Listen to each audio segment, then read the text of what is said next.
So another common malignancy in the Philippines is colorectal cancer. So the incidence rate of colorectal cancer has decreased significantly during the past 25 years, and it is mainly attributed to screening. Mortality rates in the US have decreased by approximately 25%, which is as a result largely from earlier detection and improved treatment. So most colorectal cancers arise from adenomatous polyps.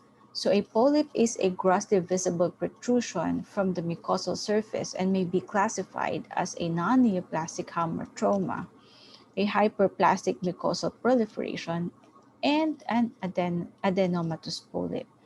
Only adenomas are clearly premalignant, and only a minority of adenomatous polyps evolve into cancer. So adenomatous polyps may be found in the colons of about 30% of middle-aged and 50% of elderly people, and less than 1% of polyps ever become malignant. So most polyps produce no symptoms and remain clinically undetected. Occult blood in the stool is found in 5% of patients with polyps. So the molecular changes that occur from the transformation of a polyp to a carcinomatosis involve the following: point mutations in the KRAS proto-oncogene, a hypomethylation of DNA leading to gene activation, loss of DNA, allelic loss at the site of a tumor suppressor gene, the adenomatous polyposis coli or the APC gene on the long arm of chromosome 5, the allelic loss at the site of a tumor suppressor gene located on chromosome 18q, what we call the deleted in colorectal cancer gene or the DCC gene, and the allelic loss at chromosome 17p associated with mutations in the p53 tumor suppressor gene.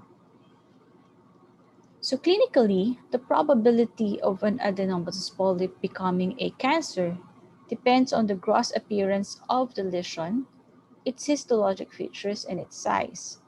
So polyps may be pedunculated or stalked, sessile, flat-based, or serrated. So sessile serrated polyps develop more frequently to invasive cancers. Histologically, adenomatous polyps may be tubular, villus.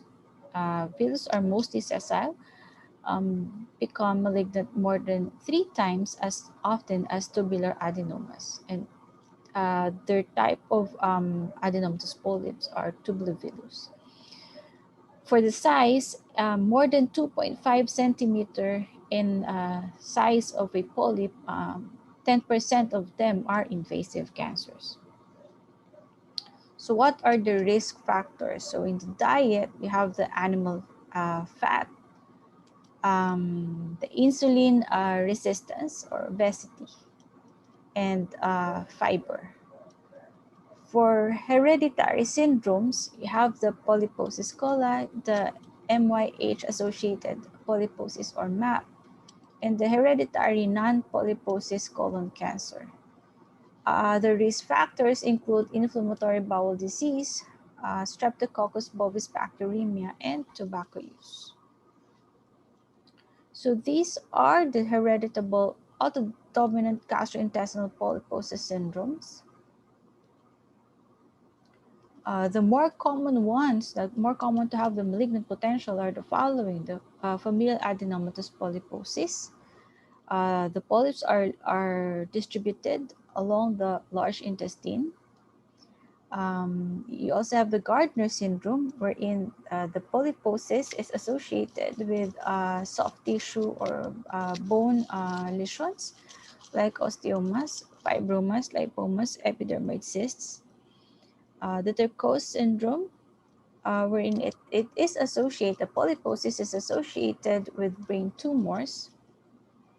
Also have the MYH-associated polyposis and the non-polyposis syndrome or the Lynch's syndrome, which is associated with endometrial and ovarian tumors, as well as gastric, genitourinary, pancreatic, and biliary cancers. Those with a rare malignant potential are the Peutz-Jeghers syndrome and the juvenile polyposis. So symptoms vary with the anatomic location of the tumor. So cancers arising in the cecum and the ascending colon may become quite large without resulting in any obstructive symptoms or noticeable alterations in bowel habits. Mainly because the consistency of the fecal material at this point is sort of liquid that passes through the ileocecal valve to the cecum. Lesions from this site also commonly ulcerate, leading to chronic blood loss, and symptoms of anemia may be the presenting sign and symptoms. A random fecal occult blood test may be negative and should not be used to rule out the presence of a tumor. Unexplained presence of iron deficiency anemia in any adult mandates a thorough endoscopic and or radiographic visualization of the entire large bowel. For tumors in the transverse and descending colon, the stool becomes more formed at these segments. So they tend to impede the passage of stool, and symptoms could be abdominal cramping, occasional obstruction, and even perforation. So radiographs of the abdomen often reveal characteristic annular constricting lesions, the apple core, or the napkin ring. In the rectosigmoid area, the tumors are in this area are often associated with hematochezia, tenesmus, and narrowing of the caliber of stool. Anemia is an infrequent sign, and development of rectal bleeding and or altered bowel habits demands a prompt digital rectal examination and proctosigmoidoscopy.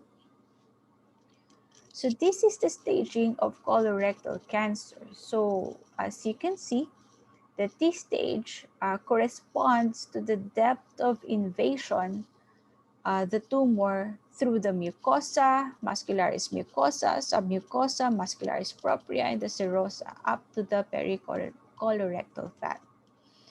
The N corresponds to the lymph node involvement, and the number of the lymph nodes involved corresponds to the end stage. And the M is if there is presence of distant metastasis, either peritoneal metastasis or other site other than peritoneal metastasis. So the combination of the T, N, and M corresponds to the stage of the colorectal cancer. So what are the prognostic factors in colorectal cancer? So most recurrences after surgical resection of a large bowel cancer occur within the first 4 years. So the 5-year survival in patients with colorectal cancer is stage related. And it has improved during the past several decades. And the most plausible explanation for this improvement is a more thorough intraoperative and pathologic staging. So therefore, adequate surgery is done and adequate treatment is given. So the prognosis following the resection of a colorectal cancer is not related merely to the presence or absence of regional lymph node involvement. Prognosis is more precisely gauged by the number of involved lymph nodes, as in 1 to 3 lymph nodes for N1, 4 or more lymph nodes in N2. And the number of nodes examined is also very important. And there should be a minimum of 12 sampled lymph nodes that is necessary to accurately define the tumor stage. So more nodes examined, the better. So this table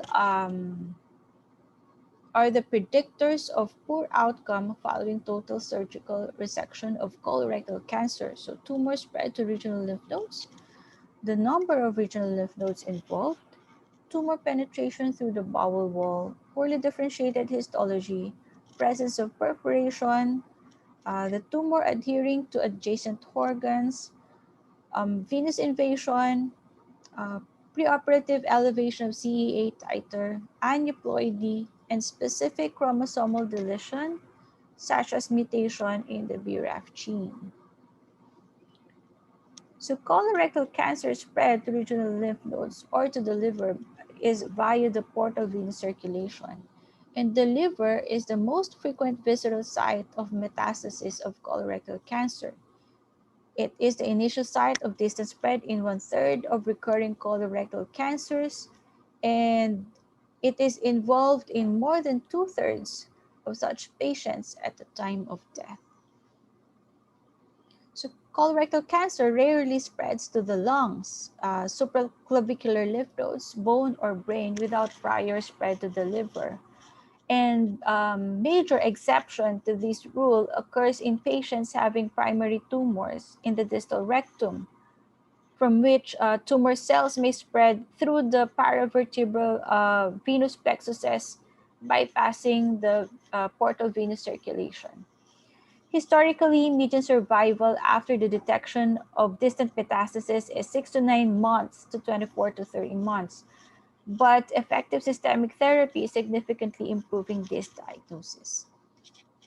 So the treatment is total resection of tumor, and that is the most optimal treatment. Evaluation for the presence of metastatic disease should be performed before surgery. Colonoscopy of the entire large bowel to identify synchronous neoplasms or polyps should also be done. Detection of metastases should not preclude surgery in patients with tumor-related symptoms such as bleeding or obstruction. So in these cases, uh, the use of a less radical operative procedure is done and for palliative purposes. So at the time of laparotomy, the entire peritoneal cavity should be examined, and inspection of the liver, the pelvis, the hemidiaphragm, and careful palpation of the full length of the large bowel should be done. How about the role of radiation therapy? So radiation therapy to the pelvis is recommended for patients with rectal cancer. What are the benefits? It reduces the probability of regional recurrences by 20 to 25% following complete surgical resection of stage 2 or 3 tumors, especially those that have penetrated the serosa. The increased risk of recurrence is believed to be due to the fact that contained anatomic space within the pelvis limits the extent of the resection.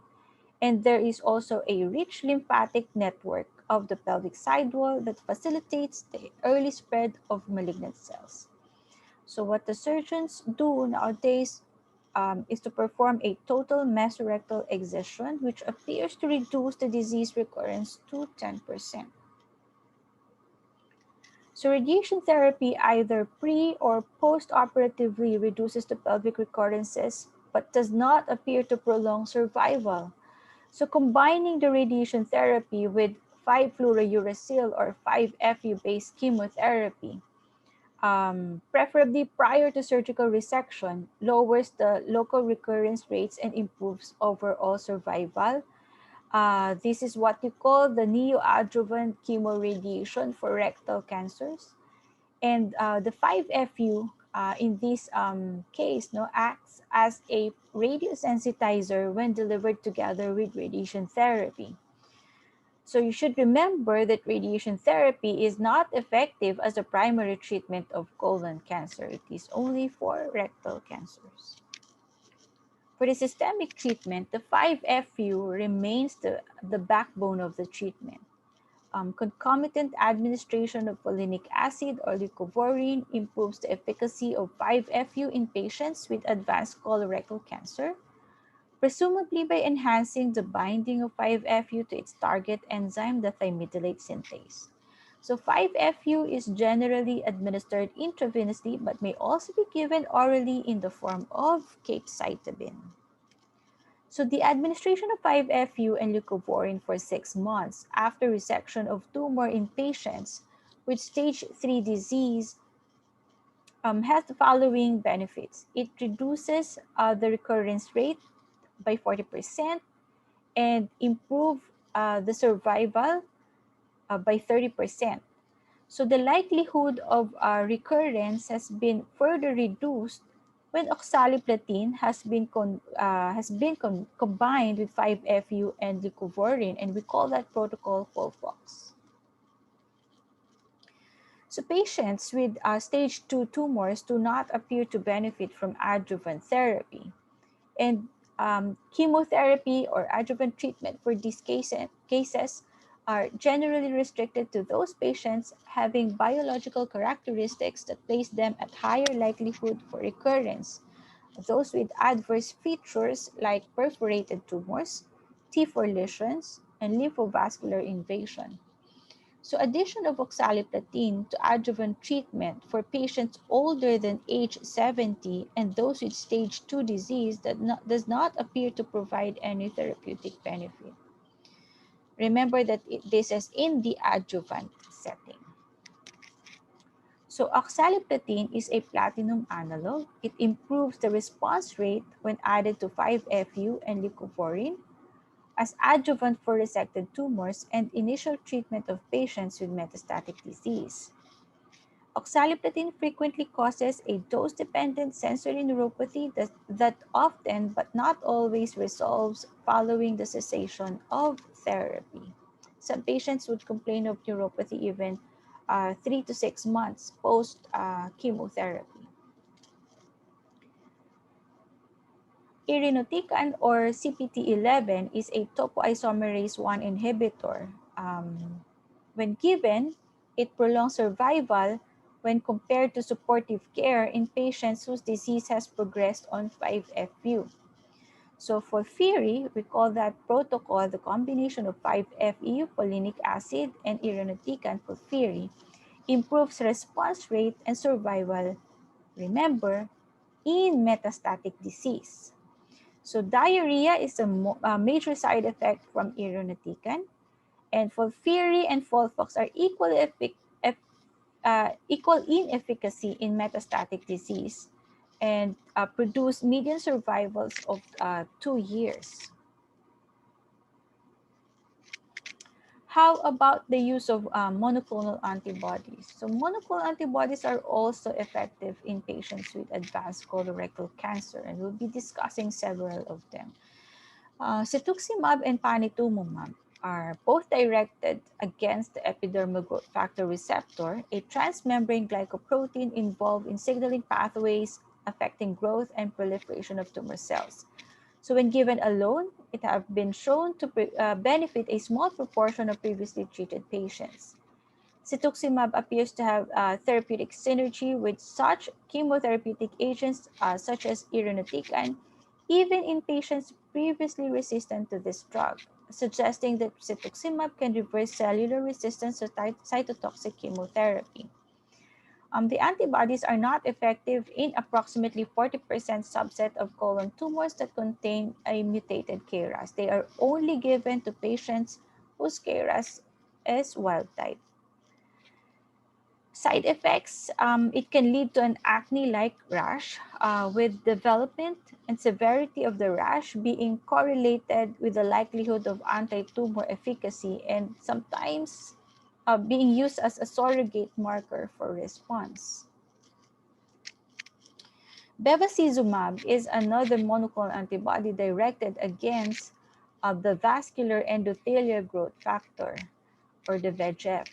So addition to irinotecan containing combination and to FOLFOX appear to significantly improve the outcome versus chemotherapy alone. Side effects of bevacizumab are hypertension, proteinuria, and an increased likelihood of thromboembolic events. How about giving patients, how about doing surgery in patients who are stage 4, especially those with liver metastases, solitary hepatic metastases. So patients with solitary hepatic metastasis without clinical or radiographic evidence of additional tumor involvement in other areas should be considered for partial liver resection, and we call that metastasectomy. It is associated with a 5-year survival rates of 25 to 30% when performed.